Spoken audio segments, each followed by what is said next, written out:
When I got the email to kind of speak about this issue, what made me want to reply is that, it's rare that people are able to be in a position to have others look at them. And as a student athlete here at Virginia Tech and as a senior on top of that, I felt like some sort of responsibility fell on me to voice my issues. I definitely couldn't just sleep that night knowing that I was not going to respond to that email or I was going to reject that offer. I just felt it was my social responsibility to say something. When I first got the email, it was about the Love Project, and the Love Project is something that I feel really passionate about.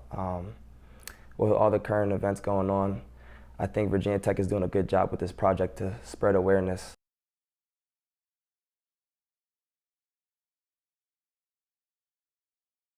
I really just want to say, kind of like Black Lives Matter, that's really one of the big things I want to say. I think that a lot of people think that silence means they're okay with what they're seeing. Like they think that because, Bashir is silent, Bashir hasn't put anything on his Instagram, or Bashir didn't bring this attention to me a year ago or 2 years ago, that I'm complacent with what's going on. And I think even just saying Black Lives Matter, just saying that there is an issue, is really like gonna shake your circle. Because some people think they know you, but they don't actually know you. And I think that's really powerful. So that's the message I want to get across. The biggest thing I like about this community is we're tough, and we get through a lot of tough scenarios together, and I think the Love Project is bringing everyone together, my peers and my student athletes. Being tough as a student athlete, Black student athlete, is different. We have a lot of different experiences than regular student athletes. The stereotypes, discrimination. It's kind of hard. And one thing people don't really know before track and field, I used to play ice hockey. When I first got to high school, everyone said, "Oh, we got a new Black ice hockey player and stuff." And it was weird because the coach made me the captain my first year.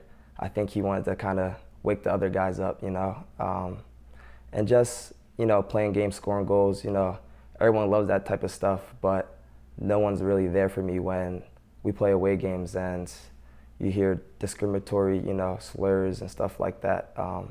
It was tough, but I love the sport and I enjoyed my time playing. Yeah, it was tough. Well, first off, it was definitely hard to watch. That being the video, obviously.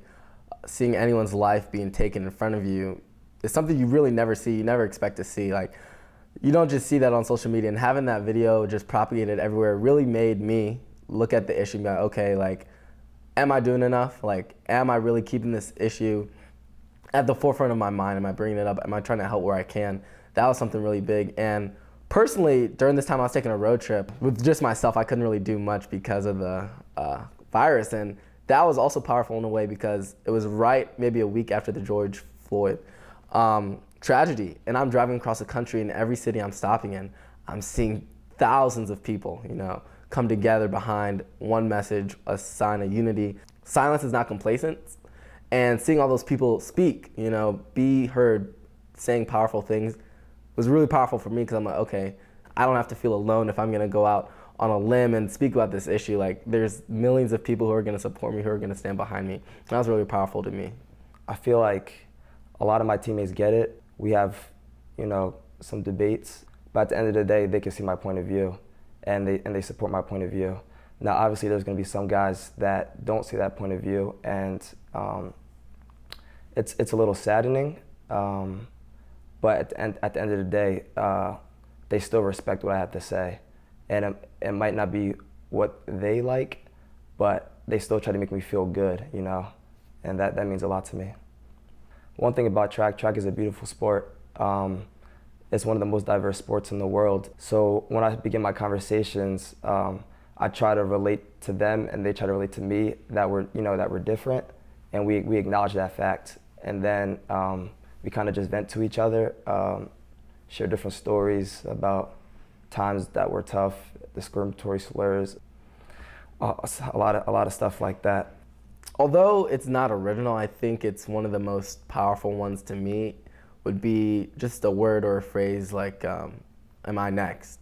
Seeing things in the media, seeing things on social media, all of that, it's really easy to be like, wow, that's crazy. As you grow up, you realize these things will happen anywhere and everywhere. And you can really only passionately care, really feel for families, really feel for the community when you understand that it could easily be you. Easily. And so I would have a phrase that say, am I next? Because I could be.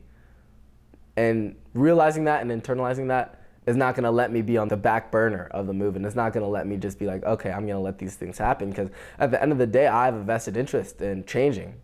Because I don't want to end up in those videos. I don't want to end up as a hashtag. So I have a personal vested interest. You know, my parents are some of my biggest role models, especially my dad.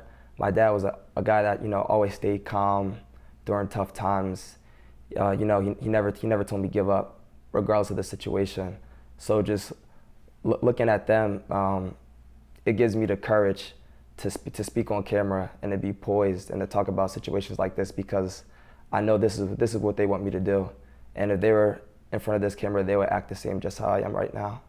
My parents, you know, they advocate for me to, if a cop pulls me over, to be calm and don't give them a reason to do anything. Because at the end of the day, my mom always worries if I ever get pulled over by a cop. Granted, I have, you know, multiple times.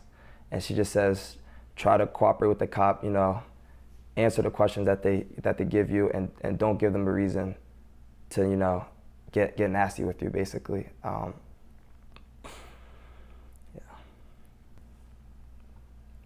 I think voting, I've been a big part of, I'm on the SAC executive team here, and I'm in the voting task force, and we've been trying to get people out to vote, because I think voting is a special thing. Somehow it's become, when you say go out and vote, it's like an argument, you know? Like, it's kind of like, I don't know, it's just like a social issue, you know? People say vote, and other people say, like, oh, so you're one of those people, you know? We're not saying vote for this person, vote for that person. I think every American has a responsibility to vote for the people that have suffered so that we could be in this position to vote. And I'll be honest, like, for many years, just as I turned 18, it wasn't a big deal to me. It's like, oh, like, now I can vote, like, whatever. I can also buy lottery tickets. But as I've gotten older, I've realized, I know I'm just one person, there's millions of people who vote, but it's just such a powerful thing to do, because when you're seeing things you don't like in society, through the government, through whatever, for you to complain but not vote is just unacceptable. Like, I just truly feel that's unacceptable, to complain about an issue and you've done nothing, not even the littlest thing that will take 10 seconds of your day. So I've become really big on voting for this election, and hopefully all elections in the future.